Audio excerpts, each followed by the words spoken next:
آج اس نے سوچا کہ وہ اس کمرے کو بھی اندر سے دیکھ لے۔ جب وہ اس کمرے کے دروازے پر پہنچی تو اسے حیرت کا جھٹکا لگا۔ کمرے کا نہ صرف دروازہ بند تھا بلکہ اس پر تالا بھی پڑا تھا۔ ایسا آج تک نہ ہوا تھا۔ یہ کمرہ عام طور پر کھلا ہی رہتا تھا کیونکہ اس تاریک، بدبودار اور وحشت ناک کمرے میں برکھا کے سوا کوئی نہ جاتا تھا۔ ورشا نے تالے کو ہلا کر دیکھا، تالا بند تھا۔ اس نے برکھا کے بیڈ روم میں جا کر اس کی چابی تلاش کی لیکن وہ وہاں موجود نہ تھی۔ ویسے بھی اتنے بڑے بنگلے میں ایک تالے کی چابی تلاش کر لینا اتنا آسان نہ تھا۔ اب ایک چانس اور تھا اور چانس کے لیے اسے گھوم کر بنگلے کی پشت پر جانا پڑا۔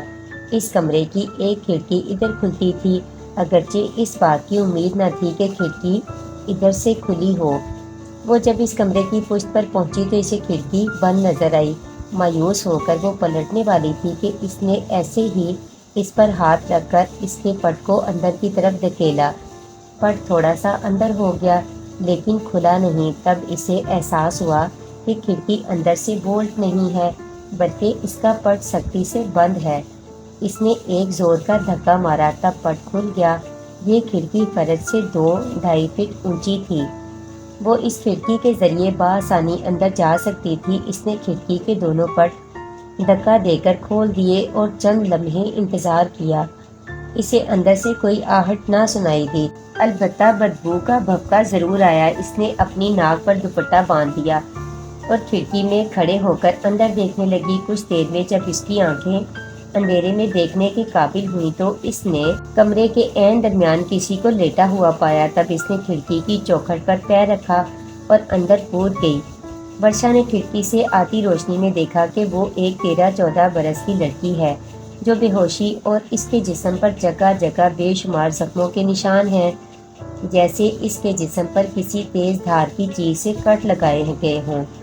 اس لڑکی کے کپڑے اس کے جسم پر پڑے ہوئے تھے، وہ پہنے ہوئے کچھ نہ تھی۔ اس لڑکی کو دیکھ کر اسے رات ہونے والے ڈرامے کے بارے میں کچھ اندازہ ہو گیا تھا۔ وہ سمجھ گئی تھی کہ خون کے سرطان میں مبتلا اس کی ممی کو نیا خون کہاں سے دستیاب ہوا تھا۔ نہ جانے یہ معصوم لڑکی کون ہے، کس کی بیٹی ہے، اسے سونا کہاں سے اٹھا کر لائی ہے، یہ ممی نے کیسا وحشت ناک کھیل رچایا ہے۔ اس کے دل میں اپنی ماں سے نفرت کا جو بیج موجود تھا وہ اب پھوٹنے لگا تھا۔ اس کے باپ پر خون پھینکنے کا وہ منظر بارہا اس کی نگاہوں میں گھوم جاتا تھا۔ جب بھی وہ منظر اسے یاد آتا اس کا دل کٹ کر رہ جاتا۔ ایک نفرت سی محسوس ہونے لگتی لیکن یہ نفرت لمحاتی ہوتی۔ جیسے ہی برکھا اس کے سامنے آتی تو وہ سب کچھ بھول جاتی، اس کے دل سے ہر نفرت نکل جاتی۔ اس لڑکی کو دیکھ کر نفرت کے سانپ نے پھر سر ابھارا تھا اور وہ ابھی سوچ ہی رہی تھی کہ کیا کرے۔ کسی نے گھر کی کال بیل بجائی۔ گھنٹی کی آواز سن کر وہ بے اختیار چونک گئی۔ اس نے اس لڑکی کو ویسے ہی چھوڑا، چوکھٹ پر پاؤں رکھ کر کھڑکی سے باہر کودی، کھڑکی کے دونوں پٹ بند کیے اور تیزی سے بنگلے کے گیٹ کی طرف بھاگی۔ جب اس نے چھوٹا گیٹ کھول کر سر باہر نکالا تو اس کے غصے کی انتہا نہ رہی۔ دروازے پر ایک فقیر مسکین صورت بنائے کھڑا تھا۔ اللہ کے واسطے بی بی کچھ مدد کرو۔ ورشا نے کوئی جواب دیے بغیر دروازہ دھاڑ سے بند کر دیا اور اپنے کمرے کی طرف چل دی۔ روزی کو غائب ہوئے آج تیسرا روز تھا۔ ان 3 دنوں میں پولیس نے اپنی سی کوشش کر کے دیکھ لی تھی، وہ روزی کا سراغ لگانے میں ناکام رہی تھی۔ اخبار میں 2 دن سے ایک بڑا اشتہار جس میں روزی کی تصویر بھی موجود تھی، تلاش گمشدہ کے عنوان سے شائع ہو رہا تھا، لیکن ابھی تک کسی قسم کی اطلاع موصول نہیں ہوئی تھی۔ پورا گھر، پورا خاندان پریشان تھا۔ روزی پورے گھر کی لاڈلی تھی۔ ناصر مرزا تو اس پر جان دیتا تھا اور اس کی پیاری بھتیجی بھی تھی۔ گھر میں وظیفے وظائف جاری تھے، جس کے ذہن میں جو تدبیر آ رہی تھی اس پر عمل کیا جا رہا تھا، لیکن کہیں سے کوئی کامیابی کی امید نظر نہیں آ رہی تھی۔ ناصر مرزا کی بھتیجی گم ہوئی تھی۔ ساحل عمر اور مسعود آفاقی کا پریشان ہونا فطری تھا۔ وہ تینوں سر جوڑے بیٹھے رہے، اپنی اپنی سوچ کے مطابق اظہار خیال کر رہے تھے، مگر کسی کی سمجھ میں روزی کے غائب ہونے کی وجہ نہیں آ رہی تھی۔ اگر یہ اغوا کا کیس تھا تو ابھی تک تاوان کیوں نہیں مانگا گیا تھا؟ ایک خیال یہ بھی تھا کہ لڑکی ناراض ہو کر نہ کہیں چلی گئی ہو، کیونکہ یہ عمر بڑی جذباتی ہوتی ہے، لیکن ایسی بات بھی نہ تھی، روزی گھر بھر کی لاڈلی تھی، اس کے ناراض ہو کر کہیں چلے جانے کا سوال ہی نہیں پیدا ہوتا تھا۔ لے دے کر بس اب یہی بات رہ گئی تھی کہ وہ کہیں اس عورت فروشوں کے ہتھے نہ چڑھ گئی ہو، کوئی عورت اسے ورگلا کر نہ لے گئی ہو۔ پھر اچانک ساحل عمر کو خیال آیا، اس نے ناصر مرزا سے مخاطب ہو کر کہا، بھائی کیا اس سلسلے میں عابد منجم صاحب سے مدد نہیں لی جا سکتی ہے؟ ناصر مرزا کے چہرے پر خوشی آ گئی۔ عابد منجم کا خیال ذہن میں آیا ہی تھا، ان کے گھر چلے۔ مسعود آفاقی نے فوراً کہا، وہ اس وقت گھر پر نہیں ہوں گے، وہ رات 10 بجے تک دفتر میں ہوتے ہیں، دیر تک بیٹھنے کے عادی ہیں۔ ناصر مرزا نے بتایا، چلو ان کے دفتر چلتے ہیں۔ جانے سے پہلے ٹیلی فون پر چیک کر لیں۔ ساحل عمر نے رائے دی، ہاں یہ ٹھیک ہے۔ مسعود آفاقی نے فوراً تائید کی۔ پھر جب یہ تینوں دوست عابد منجم کے دفتر پہنچے تو وہ ان کے منتظر بیٹھے تھے۔ تینوں کو ایک ساتھ دیکھ کر وہ معنی خیز انداز میں مسکرائے، پھر بولے، یہ فنکاروں کا قافلہ کہاں گھوم رہا ہے؟ عابد صاحب، یہ دونوں تو واقعی فنکار ہیں۔ ناصر مرزا نے مسعود کی طرف اشارہ کر کے کہا، مجھے کہاں آپ نے کانٹوں میں گھسیٹ لیا، کانٹوں میں نہیں پھولوں میں گھسیٹا ہے، آپ کو بھی ہمارے ساتھ فنکار بنا دیا ہے۔ مسعود آفاقی نے ہنس کر کہا، عابد صاحب اس وقت ہم ایک غمگین مسئلہ لے کر آپ کے پاس آئے ہیں۔ ساحل عمر، اصل موضوع پر آؤ، تعویذ تو تم نے گلے میں ڈالا ہوا ہے۔ عابد منجم فکر مند ہو کر بولے، جی یہ دیکھیے۔ ساحل عمر نے قمیض کے اندر سے نکال کر تعویذ دکھایا۔ اس وقت میرا مسئلہ نہیں ہے تو پھر؟ عابد منجم نے ناصر مرزا کی طرف دیکھا، عابد صاحب میری بھتیجی کہیں گم ہو گئی ہے۔ ناصر مرزا نے فوراً اصل بات بتائی۔ عابد منجم ایک دم سنبھل کر بیٹھ گئے، یہ کب ہوا؟ ناصر مرزا نے پورا واقعہ تفصیل سے ان کے گوش گزار کر دیا، اور جو معلومات وہ روزی سے متعلق جانتے تھے وہ بھی انہیں بتا دی۔ ساری باتیں سن کر انہوں نے میز پر رکھی پان کی ڈبیا اٹھائی، بڑی نفاست سے ایک پان نکالا، بٹوے سے چھالیا اور تمباکو وغیرہ نکال کر پان منہ میں رکھ لیا اور پان چباتے ہوئے آنکھیں بند کر لیں۔ چند منٹ آنکھیں بند رکھی، پھر بال پوائنٹ اٹھا کر کاغذ پر کچھ اعداد و شمار، ذائچے اور نقشے بنانے لگے۔ ذائچے بناتے ہوئے کئی مرتبہ ان کے چہرے کا رنگ بدلا، تیوروں پر بل پڑے، آنکھوں سے فکر جھانکی۔ ساحل عمر ان کے چہرے کے تاثرات بغور دیکھ رہا تھا۔ ان کے چہرے کے تاثرات سے اسے اندازہ ہو رہا تھا کہ معاملہ گمبھیر ہے۔ پھر عابد منجم نے بال پوائنٹ میز پر رکھ کر اپنے سیدھے ہاتھ کی دراز کھولی اور ایک خوبصورت سی تسبیح نکال کر وہ تسبیح کے دانوں پر کچھ پڑھنے لگے۔ پان انہوں نے ایک تلے میں دبا لیا تھا، پھر انہوں نے تسبیح کا ایک چکر مکمل کر کے تسبیح میز پر رکھی، ایک سفید اور سادہ کاغذ اٹھایا، اس کی 4 تہہ کی، اس کاغذ پر 3 پھونکے ماری اور دائیں ہاتھ پر رکھی، ایک کتاب کے درمیان رکھ دیا۔ کتاب پر ہاتھ رکھ کر انہوں نے کچھ پڑھا اور کاغذ کتاب کے درمیان سے کھینچ لی۔ کاغذ کھول کر دیکھا، کچھ اس طرح دیکھا کہ جیسے اس پر کچھ لکھا پڑھ رہے ہوں۔ پھر انہوں نے کاغذ کھولا اور اسے میز پر رکھ دیا۔ ساحل عمر نے ذرا اچک کر دیکھا، اس پر کچھ لکھا ہوا نہیں تھا۔ عابد منجم نے جلدی جلدی پان چبایا اور پھر اسے گلدان میں تھوک کر انتہائی سنجیدگی سے بولے، ناصر میاں، آپ کی بھتیجی اس شہر میں ہے، اسے ایک عورت نے اغوا کیا ہے، فی الحال وہ زندہ ہے لیکن اس کی بازیابی کے امکانات۔ اتنا کہہ کر رک گئے، پھر افسردہ لہجے میں کہا، بس میاں، اللہ سے دعا ہی کی جا سکتی ہے، وہی زندگی اور موت کا مالک ہے، وہی بچھڑوں کو ملانے والا ہے۔ عابد صاحب، میری بھتیجی کے بارے میں مکمل معلومات کیجیے، اس سلسلے میں آپ جو کہیں گے آپ کی خدمت میں حاضر کر دوں گا۔ ناصر مرزا نے جذباتی لہجے میں کہا، ناصر میاں، ہر آدمی کی ایک حد ہوتی ہے، میں نے انہی حدود میں رہتے ہوئے جو کچھ بتا سکتا تھا بتا دیا۔ میں پھر کہوں گا، اللہ سے لو لگانے کی ضرورت ہے، بس دعا کریں اور اللہ اس بچی پر اپنا رحم کرے۔ عابد منجم نے کہا، اچھا ناصر، تم کل صبح میرے گھر پر فون کرنا، مجھے رات کو وظیفہ پڑھنا پڑے گا۔ عابد منجم نے پتہ نہیں ان کی ڈھارس بندھانے کے لیے یہ بات کہہ دی تھی یا واقعی وہ اس سلسلے میں کچھ کرنا چاہتے تھے۔ چلو اتنا تو ہوا کہ روزی کے سلسلے میں بنیادی معلومات دستیاب ہو گئی تھی، یہ بات بھی تسلی بخش تھی کہ وہ جہاں تھی زندہ تھی۔ رہ گئی بازیابی کی بات، تو عابد منجم نے اس سلسلے میں کچھ کہتے کہتے خاموشی اختیار کر لی تھی اور یہ بات تینوں کو ناگوار گزری تھی۔ 6-7 دن ہو گئے تھے ورشا سے نہ فون پر بات ہوئی تھی اور نہ ملاقات ہوئی تھی۔ ورشا عابد منجم کے سامنے اس کے گھر پر آئی تھی۔ عابد منجم نے اس کے بارے میں کہا تھا کہ یہ ورشا نہیں برکھا ہے۔ ایسا کیسے ممکن تھا کہ ورشا کے جسم میں برکھا گھس جائے؟ یہ سارا کیا گورکھ دھندا تھا وہ سمجھنے سے قاصر تھا، لیکن اتنی بات اس کی سمجھ میں ضرور آ گئی تھی کہ برکھا ایک خطرناک عورت تھی۔ وہ ماہر ساحرہ تھی، اس کے سحر سے بچنا ضروری تھا۔ عابد منجم نے اس کی حفاظت کے لیے جو تعویذ دیا تھا وہ اس نے گلے میں پہن لیا تھا۔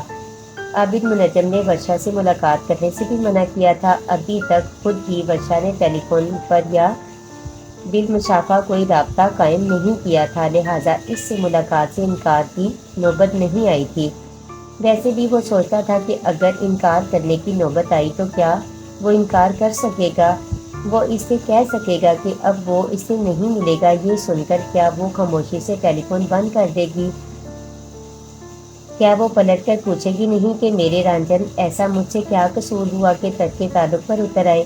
تب وہ اسے کیا جواب دے گا؟ ابھی وہ یہ سوچ ہی رہا تھا کہ کیا جواب دے گا۔ اتنے میں ٹیلی فون کی گھنٹی بجی۔ اس کے دل نے کہا یہ ٹیلی فون ورشا کا ہے۔ اس نے ریسیور اٹھا کر جی کہا، ہائے رنجن، ادھر واقعی ورشا تھی۔ وہ کہہ رہی تھی کیا قصور ہوا ہم سے؟ کچھ نہیں، ساحل عمر نے جواب دیا۔ پھر اتنے دن ہو گئے، نہ فون کرتے ہو نہ ملتے ہو۔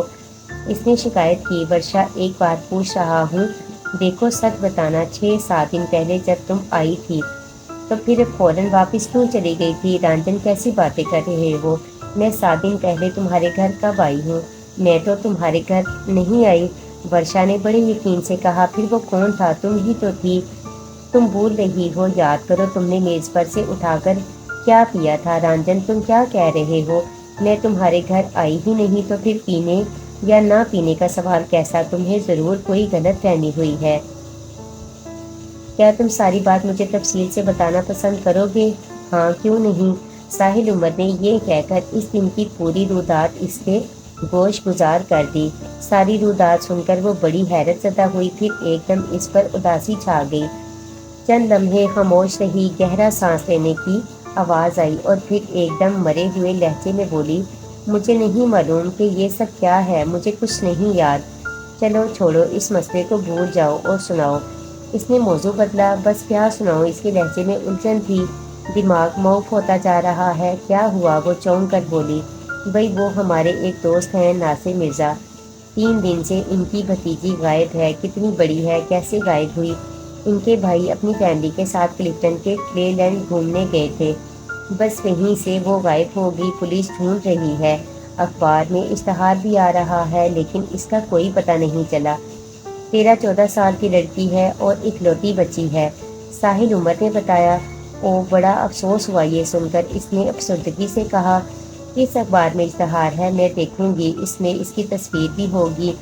انگریزی اور اردو کے تمام بڑے اخباروں میں یہ اشتہار موجود ہے، تصویر بھی ساتھ ہی ہے۔ بڑی پیاری بچی ہے، ورشا دعا کرو کہ بچی مل جائے۔ وہ بھلا کیا دعا کرتی؟ وہ دعا کرنے کے قابل کہاں رہی تھی؟ ساحل عمر کی باتوں نے اسے خاصا الجھا دیا تھا۔ اس کے گھر میں 2 اخبار آتے تھے، ایک انگریزی کا اور ایک اردو کا۔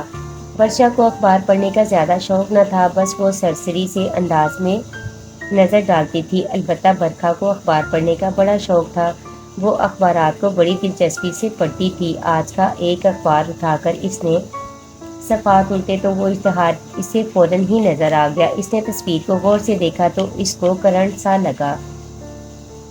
یہ وہی لڑکی تھی جو شاید اس وقت بھی برکھا کے کمرے میں موجود ہو۔ 2 دن پہلے تو وہ یقیناً وہاں موجود تھی، اس نے خود اپنی آنکھوں سے اسے کمرے کے فرش پر بے ہوش پڑے دیکھا تھا۔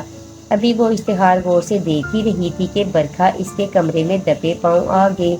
اس نے جھک کر دیکھا کہ ورشا کیا پڑھ رہی ہے۔ ممی تم نے یہ اشتہار دیکھا؟ اس کی موجودگی محسوس کر کے ورشا نے گردن اٹھا کر پوچھا۔ ہاں دیکھا ہے، کوئی خاص بات؟ اس شہر میں روز ہی لڑکیاں ادھر ادھر ہوتی رہتی ہیں، اگر ایسا نہ ہو تو شہر میں ہلچل کس طرح پیدا ہو؟ برکھا نے بے نیازی سے کہا۔ ممی جانتی ہو یہ لڑکی کس کی بھتیجی ہے؟ نہیں، برکھا ذرا چوکنا ہوئی۔ ساحل عمر کے ایک دوست ہیں ناصر مرزا، یہ ان کی بھتیجی ہے۔ اچھا، تو یہ اس شکاری کی بھتیجی ہے، یہ تو بہت اچھا ہوا۔ ایک تیر سے دو شکار ہو گئے۔ وہ بے خیالی میں بولی، ممی کیا مطلب؟ ورشا کچھ نہ سمجھ پائی۔ کچھ نہیں، برکھا ٹال گئی۔ ممی کیا آپ بتا سکتی ہیں اس لڑکی کو کس نے اغوا کیا ہے؟ ہاں بتا سکتی ہوں، یہ بتانا میرے لیے کچھ مشکل نہیں، لیکن تم اس لڑکی میں اتنی دلچسپی کیوں لے رہی ہو؟ بس ویسے ہی ممی۔ اس میں یہ بتانے کی ہمت نہ تھی کہ اس نے اس لڑکی کو عملیات کے کمرے میں دیکھا ہے۔ یہ لڑکی کل جھاڑیوں سے برآمد ہو جائے گی۔ برکھا نے پیشن گوئی کی۔ مر گئی؟ ورشا ایک دم چونک اٹھی۔ ظاہر ہے جب اس کے جسم میں ایک قطرہ خون کا نہیں رہے گا تو وہ مرے گی، نہیں تو زندہ رہے گی۔ برکھا نے ورشا کی آنکھوں میں دیکھتے ہوئے بڑی لاپرواہی سے کہا، ممی کس نے مارا ہے اس کو؟ ورشا نے پوچھا، جس نے بھی مارا ہے ٹھیک مارا ہے۔ مجھے بڑی خوشی ہے کہ یہ ناصر کی بھتیجی تھی۔ اب اسے پتہ چلے گا۔ کیا تم جانتی ہو کہ تہکال کو میرے ہاتھوں سے نکالنے والا یہی شخص ہے؟ اس نے اسے آزاد کر دیا، مجھے مزید مشکل میں ڈال دیا۔ یہ کتنی اچھی بات ہوئی کہ یہ اس کی بھتیجی ہے۔ میں بہت خوش ہوں۔ تم نے مجھے بہت اچھی خبر سنائی۔ بولو کیا مانگتی ہو؟ اس نے خوش ہو کر کہا، کچھ نہیں ممی، مجھے کچھ نہیں چاہیے، تم ہو نا میرے پاس۔ ورشا نے خوش آمدانہ لہجے میں کہا، ورشا اب تمہیں میرے ساتھ بیٹھ کر کام سیکھنا ہوگا۔ مجھے تمہاری سخت ضرورت ہے، میں اکیلی کچھ نہ کر سکوں گی، تمہیں میرا ساتھ دینا ہوگا۔ میں تمہیں ہر وہ عمل سکھا دوں گی جو میں جانتی ہوں، پھر میں تمہیں سالانہ اجتماع میں پیش کروں گی۔ اور کا باپ تمہیں دے کر بہت خوش ہوگا اور فوراً تمہیں اپنی داسی بنا لے گا۔ ٹھیک ہے ممی، جیسی آپ کی مرضی، ورشا نے انتہائی فرما برداری سے کہا۔ ورشا کی تمام سوچیں برکھا کے سامنے آتے ہی دم توڑ دیتی تھی۔ برکھا سے نظر ملتے ہی وہ اپنے آپ کو بھول جاتی تھی۔ اسے یوں محسوس ہونے لگتا کہ ممی جو کچھ کہہ رہی ہے ٹھیک کہہ رہی ہے۔ برکھا کی پیشن گوئی کے مطابق روزی کی لاش دوسرے دن ایک ویران علاقے کی جھاڑیوں سے برآمد ہو گئی۔ برکھا تو خیر سب جانتی تھی، یہ سب کیا دھرا ہی اس کا تھا۔ البتہ عابد منجم نے جو کہا تھا وہ سچ ثابت ہوا۔ اگرچہ عابد منجم نے جو کہا تھا مبہم تھا، لیکن اس ابہام میں بھی بہت کچھ واضح تھا۔ برکھا نے روزی کی لاش واسم کے ذریعے جھاڑیوں میں پھینکوائی تھی اور پھر اس نے ٹیلی فون کر کے متعلقہ تھانے میں روزی کی لاش کی اطلاع دی۔ ممکن تھا کہ روزی کی لاش کو بازیاب ہونے میں 5-7 دن لگ جاتے، لیکن برکھا چاہتی تھی کہ لاش جلد از جلد برآمد ہو جائے تاکہ لواحقین لاش پا کر رو دھو کر سکون سے بیٹھ جائیں۔ لاش نہ ملنے کی صورت میں برکھا کو خطرہ تھا کہ روزی کے متعلقین اس کی ایک جھلک دیکھ کر ہی اندازہ لگا چکی تھی کہ بندہ واقف کار ہے، کام کو اچھی طرح سمجھتا ہے۔ لاش برآمد ہوئی تو اس گھر میں قیامت ٹوٹ پڑی۔ جس گھر کی وہ بیٹی تھی، اس کی موت کا ماں باپ کو جتنا دکھ ہوتا کم تھا، لیکن وہ تو خاندان بھر کی لاڈلی تھی۔ سب سے زیادہ چہیتی تو وہ ناصر مرزا کی تھی۔ اس کی لاش دیکھ کر وہ چند لمحوں کو ساکت رہ گیا۔ دل سے درد کی ایک لہر اٹھی۔ پوسٹ مارٹم کی رپورٹ کے مطابق اسے کسی تیز دھار آلے سے بے پناہ تشدد کا نشانہ بنایا گیا تھا۔ اس کے جسم پر جگہ جگہ زخموں کے نشان تھے۔ جسم سے بے پناہ خون بہہ جانے کی وجہ سے اس کی موت واقع ہوئی۔ ناصر مرزا کا بس چلتا اور اسے یہ معلوم ہو جاتا کہ کس درندے نے اس کی بھتیجی کی یہ حالت بنائی ہے تو وہ اس سے کہیں زیادہ اذیت دے کر اسے مار ڈالتا۔ اپنی معصوم بھتیجی کی لاش دیکھ کر اس کا خون کھول کر رہ گیا تھا۔ اس نے دل ہی دل میں طے کیا کہ وہ قاتل کا ہر ممکن طریقے سے پتہ لگانے کی کوشش کرے گا۔ پولیس سے تو کسی قسم کی امید رکھنا فضول ہی تھا۔ اگر کوئی شخص روزی کی لاش سے متعلق فون نہ کرتا تو پولیس تو اس کی لاش بھی برآمد نہ کر سکتی تھی۔ قاتل کا پتہ لگانا تو بہت دور کی بات ہے۔ ناصر مرزا کا ذہن بار بار عابد منجم کی طرف جاتا تھا، لیکن ممکن ہے وہ اس سلسلے میں کچھ مدد کر سکے۔ ویسے اس سے زیادہ امید وابستہ نہیں کی جا سکتی تھی، کیونکہ وہ روزی کی گمشدگی کے بارے میں بھی زیادہ واضح جواب نہ دے سکتا تھا۔ پھر بھی اس نے سوچا تھا کہ وہ ایک مرتبہ اس سلسلے میں عابد منجم سے بات ضرور کرے گا۔ روزی کی لاش ابھی گھر پر موجود تھی، مگر ناصر مرزا کے غصے اور بے قراری کا یہ عالم تھا کہ وہ روزی کی تجہیز و تکفین کا بھی انتظار نہ کر سکا۔ اس نے اسی وقت عابد منجم کو فون کیا۔ اس کا فون کرنا بہتر ہی ثابت ہوا، کیونکہ عابد منجم نے ساری بات سن کر کس چیز کی فرمائش کی۔ اگر روزی کی تدفین ہو جاتی تو اس چیز کا مہیا کرنا ناممکن ہو جاتا۔ اس وقت روزی کو غسل دیا جا رہا تھا۔ ناصر مرزا نے اپنی بھابھی کو بلا کر روزی کا ایک بال لانے کی ہدایت کی۔ بھابھی نے اپنی بیٹی کا ایک بال ناصر مرزا کے حوالے کر دیا۔ ناصر مرزا نے اس بال کو ایک کاغذ میں لپیٹ کر بہت احتیاط سے اپنی جیب میں رکھ لیا۔ اب یہی بال عابد منجم کے سامنے رکھا ہوا تھا۔ اس وقت رات کے 2 بج رہے تھے۔ گھر کے تمام لوگ سو چکے تھے مگر وہ اپنے کمرے میں بیٹھے وظیفے میں مصروف تھے۔ 2:30 بجے تک وہ وظیفے میں مصروف رہے۔ وظیفے سے فارغ ہو کر انہوں نے روزی کے بال کو اپنے بائیں ہاتھ کی چٹکی میں اٹھایا اور دائیں ہاتھ سے لائٹر جلا کر بال کو آگ لگا دی۔ بال نے فوراً آگ پکڑ لی، وہ آنن پانن جل گیا۔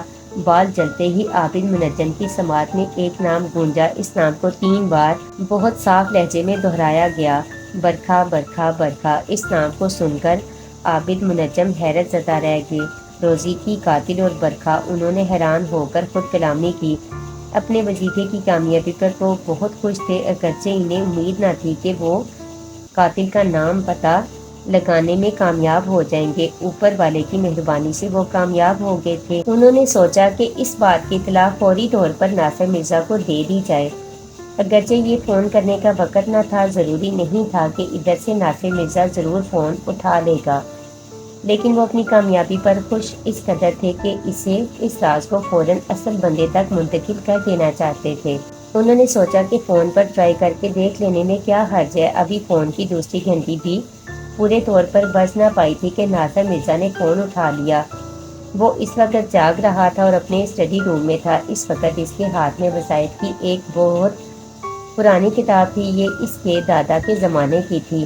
وہ اس کتاب کا مطالعہ کر رہا تھا اور اس کا ارادہ تھا کہ اگر عابد منجم اس سلسلے میں کچھ نہ کر پایا تو وہ خود کوشش کر کے دیکھے گا۔ ہیلو ناصر مرزا، گمبھیر آواز میں بولا ناصر میاں۔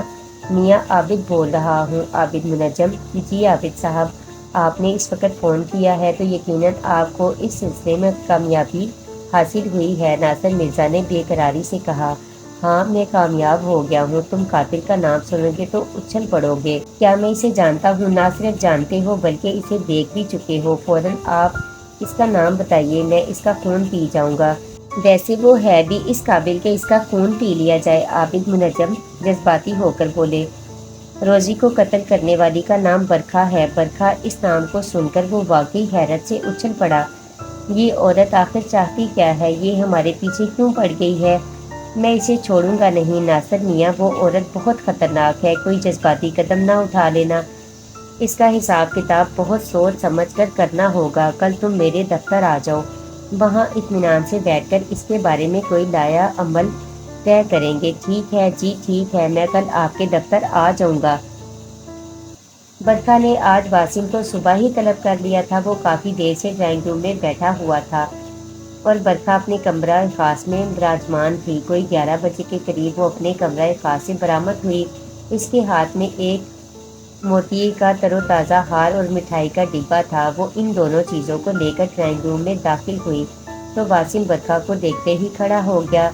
بیٹھو واسم۔ برکھا نے اپنی تیز چمکیلی آنکھوں سے اسے دیکھا۔ جی برکھا دیوی، وہ فرما برداری سے بولا۔ برکھا نے دونوں چیزیں اس کے حوالے کر کے اچھی طرح سمجھا دیا کہ کیا کرنا ہے اور کیسے کرنا ہے۔ واسم نے وہ ہار بہت احتیاط سے کاغذ میں لپیٹ دیا، پھر دونوں چیزیں لے کر برکھا کے بنگلے سے نکل آیا۔ اس نے اپنی گاڑی کا رخ جائے واردات کی طرف موڑ دیا۔ مطلوبہ جگہ پہنچ کر اس نے گاڑی بلڈنگ کے نیچے پارک کی اور وہ دونوں چیزیں اٹھا کر اس بلڈنگ کی سیڑھیاں چڑھنے لگا۔ اس بلڈنگ کے دوسرے فلور پر عابد منجم کا دفتر تھا۔ اس وقت 11:30 بجے تھے اور وہ ابھی ابھی دفتر آئے تھے۔ دفتر کا ملازم شوکت کرسی ڈالے کمرے کے باہر بیٹھا تھا۔ واسم نے ایک نظر شوکت پر ڈالی اور کمرہ کھلا دیکھ کر وہ سیدھا کمرے میں داخل ہو گیا۔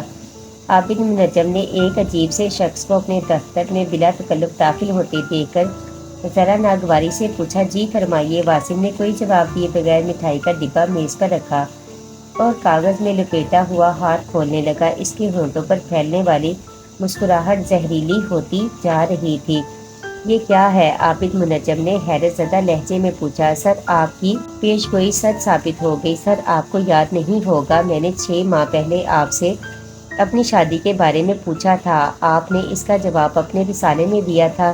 میری شادی کے بارے میں آپ نے جو پیش گوئی کی وہ حرف بہ حرف سچ ثابت ہو گئی۔ میں تو سوچ بھی نہیں سکتا تھا کہ میری شادی زبیدہ سے ہو جائے گی، دشمن چچا کی بیٹی سے، لیکن آپ کا کہنا سچ ثابت ہوا۔ اسی خوشی میں یہ تھوڑی سی مٹھائی اور پھولوں کا ہار لایا ہوں۔ سر اگر آپ اجازت دیں تو میں خود آپ کو یہ ہار پہنا دوں۔ سر یقین کریں میری خوشی اس طرح دوبالا ہو جائے گی۔ یہ کہہ کر وہ میز کی بائیں جانب سے عابد منجم کی طرف بڑھا اور ابھی وہ جواب بھی نہ دے پائے تھے کہ اس نے ہاتھ بڑھا کر ان کے گلے میں ہار ڈال دیا۔ مجھے یاد نہیں کہ میں نے کس پرچے پر آپ کے سوال کا جواب دیا تھا۔ چلے آپ کی شادی ہو گئی، آپ کو مبارک۔ آپ نے بلا وجہ تکلف کیا۔ عابد منجم نے اپنے گلے میں پڑے ہوئے ہار کی طرف ہاتھ بڑھایا اتارنے کے لیے۔ سر ابھی مت اتاریے گا، ذرا یہ تھوڑی سی مٹھائی اور چکھ لیں۔ یہ کہہ کر واسم گفٹ پیپر میں پیک ہوا ڈبہ کھولنے لگا۔ ڈبہ کھولتے ہوئے وہ بار بار ہار کی طرف دیکھ رہا تھا۔ وہ ہار موتیے کی کلیوں کا تھا۔ ان کلیوں کے منہ سے اچانک خون کی بوندیں ٹپکنے لگی تھی۔ پورا ہار آنن فانن سرخ ہو گیا تھا۔ واسم نے جب دیکھا کہ ہار پورا خون سے سرخ ہو چکا ہے تو ڈبہ عابد منجم کے بالکل قریب کر کے اسے کھول دیا اور کہا، لیجئے سر، کھائیے مٹھائی۔ عابد منجم نے کھلے ڈبے پر نظر کی۔ جو چیز برق رفتاری سے اس ڈبے سے برآمد ہو رہی تھی اسے دیکھ کر عابد منجم کے ہوش اڑ گئے۔ اب انہیں اندازہ ہوا کہ برکھا نے ان کے ساتھ کیا کھیل کھیلا ہے، لیکن اب وقت گزر چکا تھا۔ ڈبہ کھلتے ہی 10-12 بچھو تیزی سے نکل کر عابد منجم پر چڑھ گئے اور ان 12 بچھوؤں نے دیکھتے ہی دیکھتے اپنا زہر عابد منجم کے جسم میں اتار دیا۔ یہ انتہائی زہریلے بچھو تھے۔ زہر اس قدر تیزی سے چڑھا کہ وہ بیٹھے کے بیٹھے رہ گئے۔ واسم کو جب یقین ہو گیا کہ عابد منجم کا کام تمام ہو گیا ہے تو وہ بڑے اطمینان سے کمرے سے باہر نکل آیا اور باہر بیٹھے شوکت سے بولا، اے سنو، دیکھو آدھے گھنٹے تک کوئی اندر نہ جائے، صاحب نے منع کیا ہے، وہ کوئی ضروری کام کر رہے ہیں۔ جی اچھا صاحب۔ شوکت نے فرما برداری سے گردن ہلائی اور دوبارہ کرسی پر بیٹھ گیا۔ واسم تیزی سے زینے کی طرف بڑھا اور جلدی جلدی سیڑھیاں اترنے لگا۔ اسی وقت ناصر مرزا اوپر آ رہا تھا۔ دونوں کا ٹکراؤ سیڑھیوں پر ہوا۔ دونوں نے ایک دوسرے کو گہری نظروں سے دیکھا اور پھر دونوں اپنے اپنے راستوں پر ہو لیے۔ جب ناصر مرزا عابد منجم کے دفتر کے نزدیک پہنچا تو اس نے شوکت کو حسب معمول کرسی پر بیٹھا پایا۔ وہ ایک سیدھا سادہ ملازم تھا، اپنے کام سے کام رکھنے والا۔ ناصر مرزا سے وہ اچھی طرح واقف تھا۔ اسے دیکھ کر احتراماً کھڑا ہو گیا۔ کیوں بھائی شوکت، کیسے ہو؟ ناصر مرزا نے پوچھا۔ صاحب جی میں ٹھیک ہوں، صاحب اندر ہیں، کچھ کام کر رہے ہیں، شوکت نے بتایا، مگر اسے یہ کہنے کی جرأت نہ ہوئی کہ آپ اندر مت جائیے۔ اچھا میں دیکھتا ہوں، یہ کہہ کر وہ دفتر میں داخل ہو گیا۔ ابھی ناصر مرزا نے سلام کہنے کے لیے لب کھولے ہی تھے کہ عابد منجم کی حالت دیکھ کر اس کا منہ کھلا کا کھلا رہ گیا۔ ان کی آنکھیں کھلی ہوئی تھی۔ وہ سفید شیروانی پہنے ہوئے تھے، گلے میں ہار تھا جو سرخی مائل تھا، شیروانی پر جگہ جگہ خون کے دھبے پڑے ہوئے تھے۔ ان کی آنکھیں پترا چکی تھی اور میز پر ایک ڈبہ رکھا تھا جو بالکل خالی تھا۔ شوکت، ناصر مرزا نے گھبرا کر آواز دی۔ شوکت دوڑا ہوا اندر آیا۔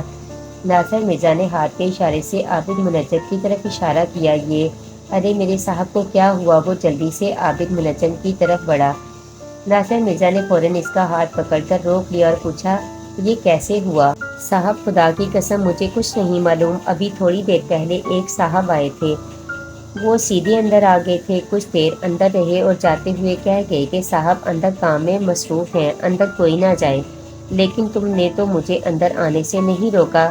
صاحب میں آپ کو اندر آنے سے کیسے روک سکتا تھا؟ کیا میں آپ سے واقف نہیں ہوں؟ جو صاحب اندر آئے تھے وہ کیسے تھے؟ ناصر مرزا نے پوچھا۔ صاحب وہ کچھ عجیب سے تھے، مجھے تو ان کی صورت دیکھ کر ہی ڈر لگ گیا تھا۔ ابھی وہ کمرے سے نکل کر گئے، آپ کو وہ ضرور زینے میں ملے ہوں گے۔ تب ناصر مرزا کو وہ تیزی سے اترتا ہوا شخص یاد آیا۔ وہ واقعی خبیث صورت شخص تھا، لیکن وہ تھا کون اور وہ یہ سب کیا کر گیا تھا؟ عابد منجم کی پراسرار موت نے شہر میں ہلچل مچا دی۔ وہ اس شہر کی جانی مانی شخصیت تھے، ان کے بڑے لوگوں سے تعلقات تھے، لوگ ان کے پاس اپنے مسائل لے کر آتے رہتے تھے۔ وہ اپنے فن کو لوگوں کو لوٹنے کھسوٹنے کے لیے استعمال نہیں کرتے تھے۔ وہ ایک مثبت آدمی تھے، دولت کا لالچ ذرا بھر بھی نہ تھا۔ پولیس نے اس کیس میں خاصی سرگرمی دکھائی لیکن تفتیش آگے نہ بڑھ سکی۔ پوسٹ مارٹم کی رپورٹ سے یہ ظاہر ہوا کہ عابد منجم کی موت ہارٹ اٹیک ہونے کی وجہ سے ہوئی، جبکہ ناصر مرزا نے FIR میں واضح طور پر یہ درج کروایا کہ عابد منجم کو قتل کیا گیا ہے۔ پولیس نے اس بات کو محض ایک مفروضہ قرار دیا جس صورت میں عابد منجم کی موت واقع ہوئی وہ صورتحال یقیناً پراسرار تھی۔ گلے کا ہار اور شیروانی پر پڑے خون کے دھبے کسی انوکھی بات کے مظہر ضرور تھے لیکن وہ اعلیٰ قتل نہ تھے۔ اعلیٰ قتل تو اس صورت میں تلاش کیا جاتا جب ان کی موت کا سبب حرکت قلب بند ہو جانا ہوتا۔ ناصر مرزا کو عابد منجم کی موت کا بے حد صدمہ ہوا۔ اسے اس بات کا پکا یقین تھا کہ اس واردات میں برکھا کا ہاتھ ہے، لیکن یہ ایسی بات تھی جسے سرعام نہیں کہا جا سکتا تھا۔ عابد منجم جاتے جاتے اس کی بھتیجی کی قاتلہ کی نشاندہی کر گئے تھے۔ وہ ان سے مل کر روزی کی موت کا انتقام لینا چاہتا تھا۔ وہ منصوبہ بندی کرنے آیا تھا لیکن برکھا نے عابد کو اپنے بارے میں انکشاف کرنے کی فوری طور پر سزا دے دی تھی۔ ناصر مرزا اب اس میدان میں تنہا رہ گیا تھا لیکن وہ ہمت ہارنے والوں میں سے نہ تھا۔ اپنا شکار ڈھونڈ کر مارنا اس کی فطرت میں شامل تھا۔ دن کا وقت تھا۔ اس وقت 11:05 ہو رہے تھے۔ ساحل عمر ڈائننگ ٹیبل پر بیٹھا چائے پی رہا تھا۔ وہ ایک میگزین کا مطالعہ کر رہا تھا۔ اسی وقت ٹیلی فون کی گھنٹی بجی۔ کلائی پر بندی گھڑی پر نظر ڈالی۔ یہ ایک خاص وقت تھا، اگرچہ اب یہ وقت خاص نہ رہا تھا۔ ورشا اب کسی وقت بھی بات کر لیا کرتی تھی۔ پھر بھی اس نے سوچا کہ ورشا کا فون نہ ہو۔ اماں کچن میں مصروف تھی، مرجینا گھر کی جھاڑ پونچھ میں لگی ہوئی تھی۔ اس نے سوچا میں خود ہی ٹیلی فون اٹینڈ کر لوں۔ اپنے بیڈ روم میں جا کر اس نے ریسیور اٹھایا اور اپنے مخصوص انداز میں جی کہا۔ ہائے رانجن! ورشا کی کھنکدار ہنسی سنائی دی۔ یہ وہ ہنسی تھی جو اس کی سماعت میں رس گھول دیتی تھی۔ ہاں ورشا، کیسی ہو؟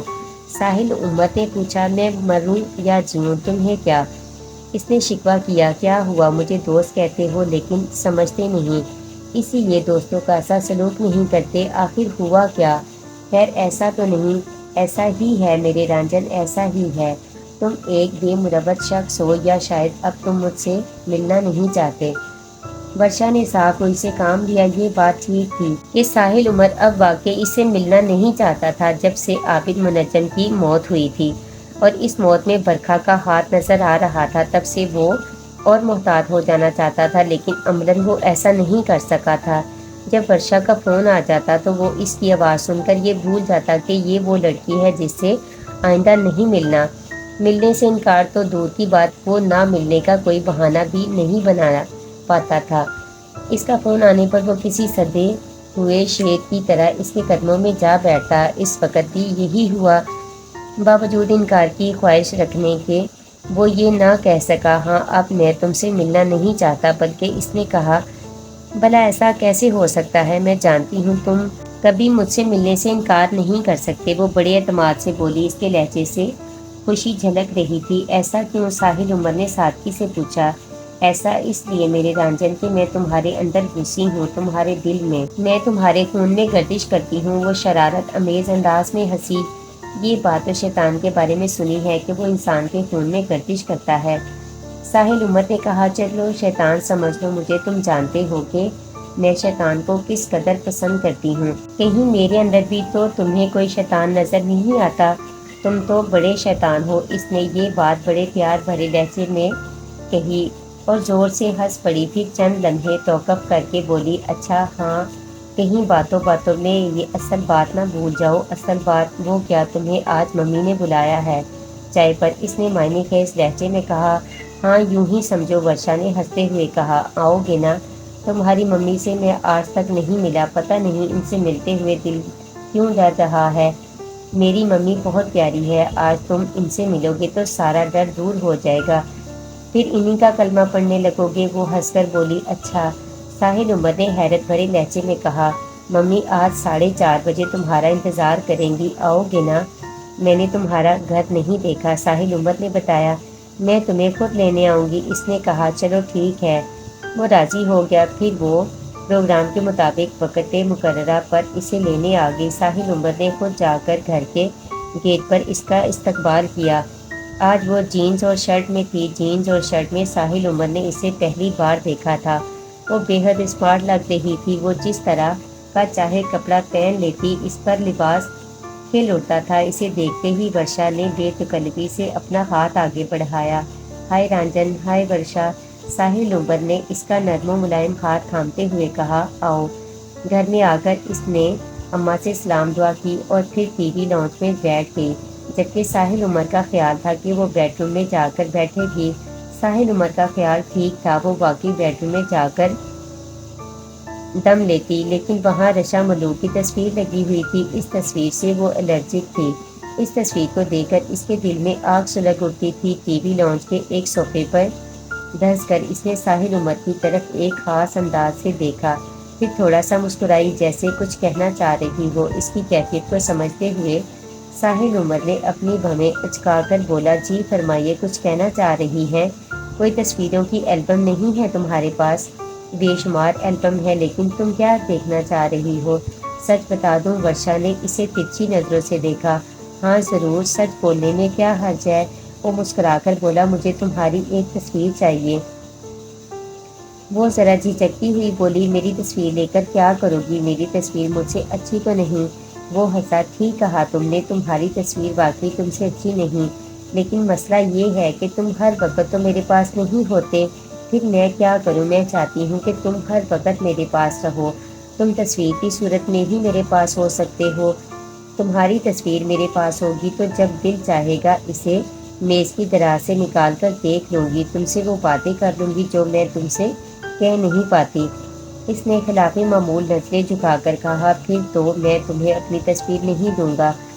ساحل عمر نے انکار کر دیا۔ کیوں؟ آخر وہ چونک کر بولی، پھر میں وہ باتیں کیسے سنوں گا جو تم میری تصویر سے کرو گی؟ تمہارے پاس میری تصویر نہ ہوگی تو مجبور ہو کر ایک نہ ایک دن تم وہ باتیں مجھ سے کرنے لگو گی۔